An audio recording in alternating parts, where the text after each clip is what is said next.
I'm Linda Hoang. I'm a Canadian content creator, TELUS ambassador, and daughter of two small business owners.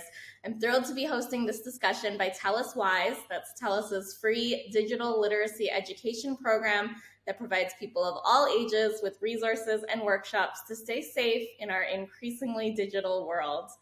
Today, we're discussing the need for seniors to stay connected, especially as we settle into these winter months, a time that can be more isolating for many. Joining me in this conversation is David Handelman. He's a board member at 411 Senior Center Society in Vancouver, and Stephanie Senecal from the Canadian Anti-Fraud Centre.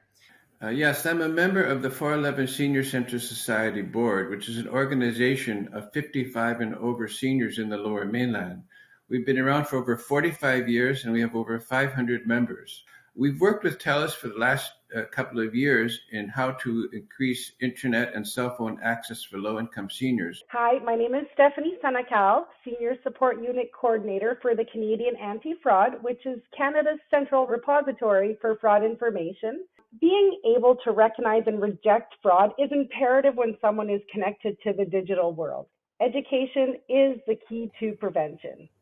So I'm really excited to be sitting down with both of you today to talk about the need for seniors to stay connected. We know this time of year especially can feel so isolating, and this is also a topic that's personally important to me as someone with two senior parents who I think have come a long way, but still have a very long way to go with learning the ins and outs of technology and being on the internet, just both for their business, personal fulfillment, and to stay connected with their loved ones. Connectedness for seniors is essential. Many older Canadians live alone, and sometimes they don't even live in very good housing. So connectedness and participation with friends and family is essential to their mental health. The last couple of years, 411 Senior Center Society has been working with TELUS, as I mentioned earlier, to try to provide affordable ways for low-income seniors to get affordable cell phones through TELUS Mobility for Good and affordable home internet through TELUS Home Internet for Good. And many of our members have been able to access those programs. These are members who could not have afforded this kind of access before. Absolutely. So TELUS has so many programs that support Canadians across the country. And another one that I wanted to dive in a little deeper on is a program called TELUS Wise.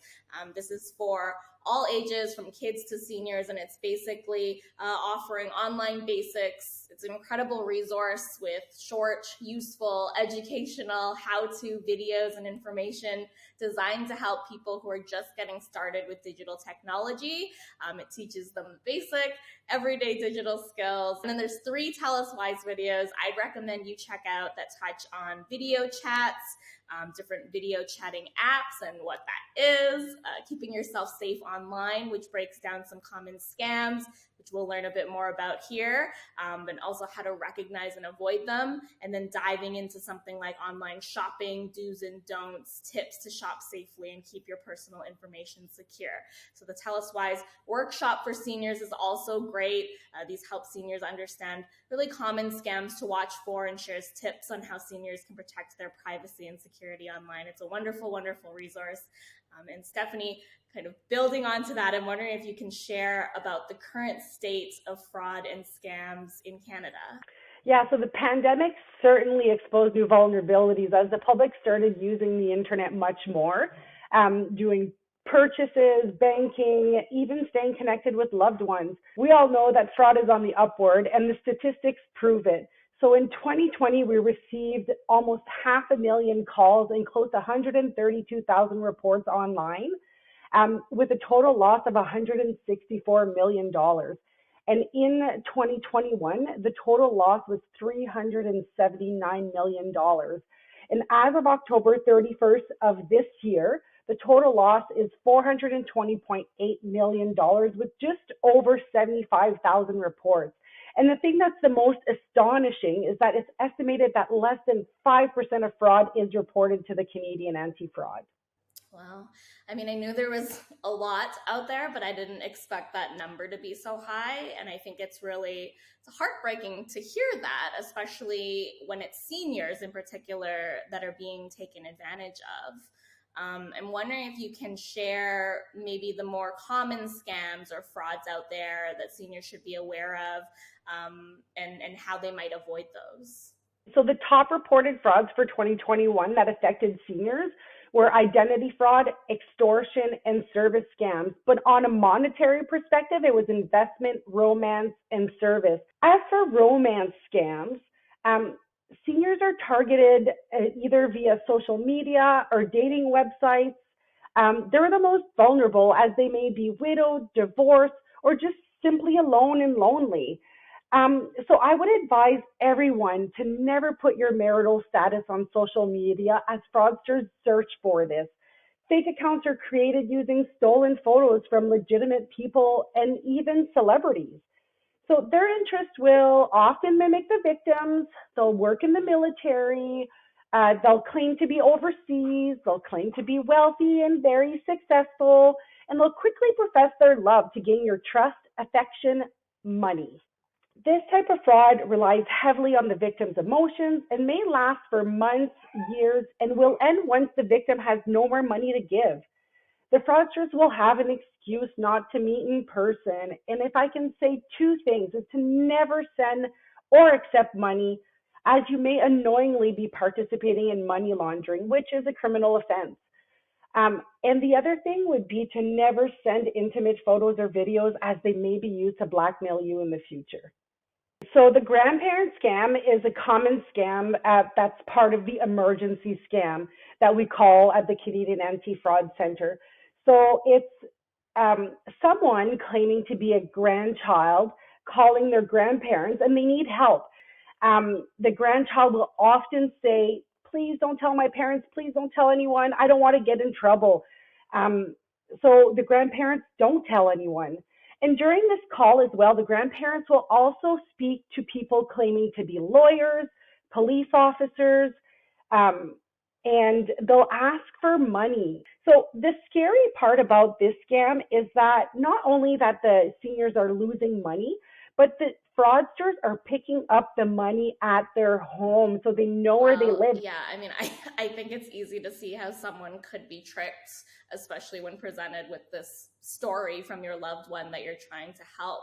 Stephanie, I'm wondering if you can share how seniors can protect themselves from romance, emergency, and really just any other scam. Like, honestly, education is the key to prevention. So I'd suggest everyone to visit the Canadian Anti-Fraud Center website to read up on all the types of fraud that have been reported to us.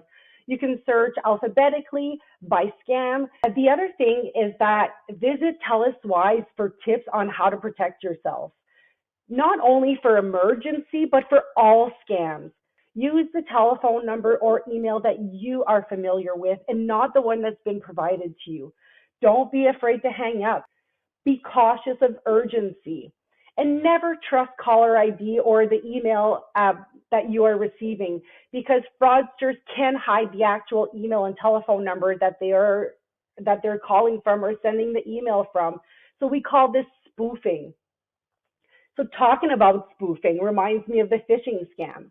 So this is when you receive a text message or an email and they're claiming to be from a reputable company, such as your financial institution, a business, the government, your postal service, or even law enforcement. So within this text message or email, there'll be a link. So they ask you to click on the link to regain access to an account, to accept a refund, pay a small amount for a package delivery, and so on. So the phishing scam is to steal your personal information and financial information, which can lead to identity fraud. Protect your personal and financial information.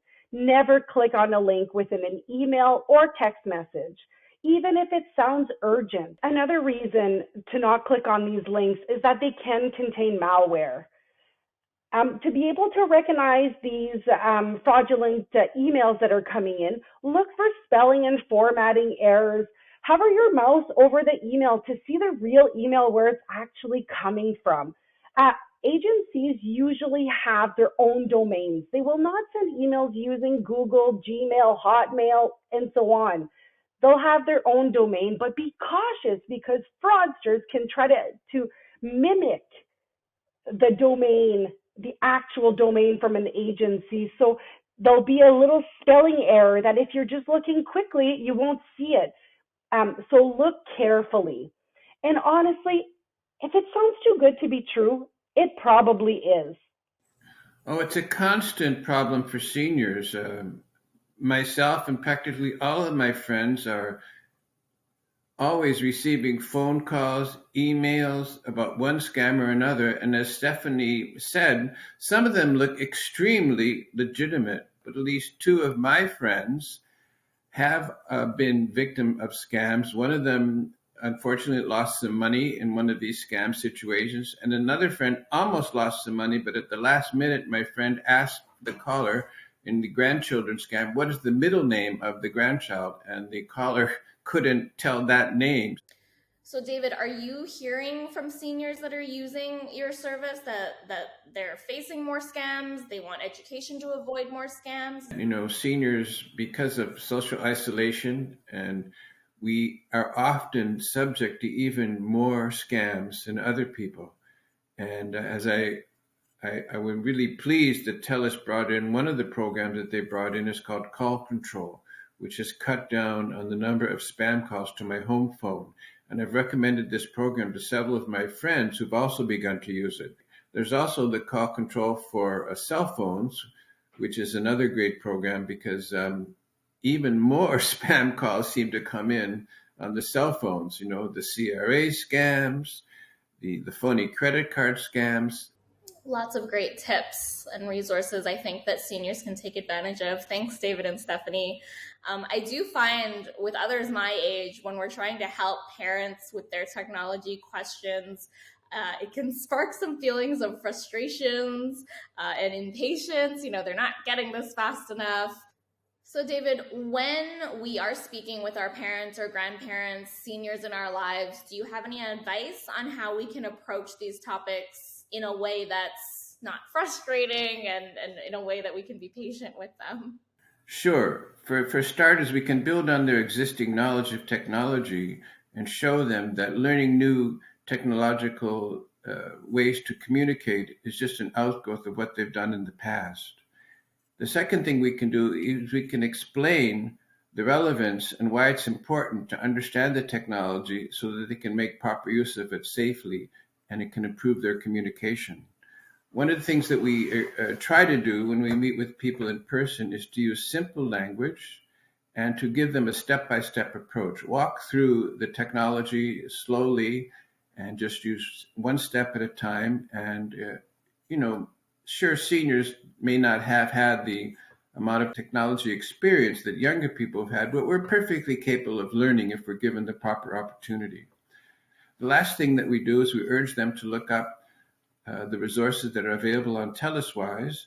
And TELUS Wise has, again, all sorts of information about how to use social media, how to create and send emails. So these are good refresher courses. And of course, how to stay safe on the internet, which is the focus of our discussion today. And so these resources from TELUS Wise can be very valuable for our members. So this has been such an informative and important conversation. And as we wrap things up, Stephanie, I'm wondering if you can share some final tips you want seniors and caregivers to keep in mind. So be fraud aware. Don't give out personal or financial information unless you are 100% that you're dealing with a legitimate agency. Don't be afraid to say no. Don't react impulsively. Scrutinize urgent requests. Don't be intimidated by high-pressure sale tactics. Ask questions. Talk to family members or friends. Request information in writing. And when in doubt, just hang up.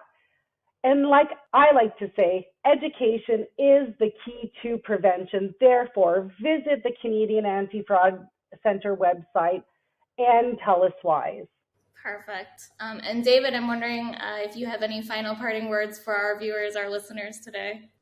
Well, the focus of this discussion today is about mental health for seniors and how to avoid scams. And we encourage seniors to get out as much as possible, to participate with other seniors, and to come to senior centers in their communities. We know, of course, it's difficult at times, and that's why we encourage seniors to take advantage of as many of the technological things that are available right now. If they use the TELUS Wise and learn how to use them safely, they can really improve their lives and that way improve their mental health. And if you are looking to learn more tips and tangible actions for cybersecurity protection, TELUS Wise does have some great workshops, virtual events, and resources on that topic as well. I want to thank David and Stephanie for joining us today to talk about how we can support seniors in particular when it comes to staying connected and safe on the internet. And I know I learned some strategies that I'll be sharing with my parents as well. I encourage those tuning in to visit TELUS.com/wise to check out all the free resources and workshops that TELUS Wise offers to help you stay safe in this digital world.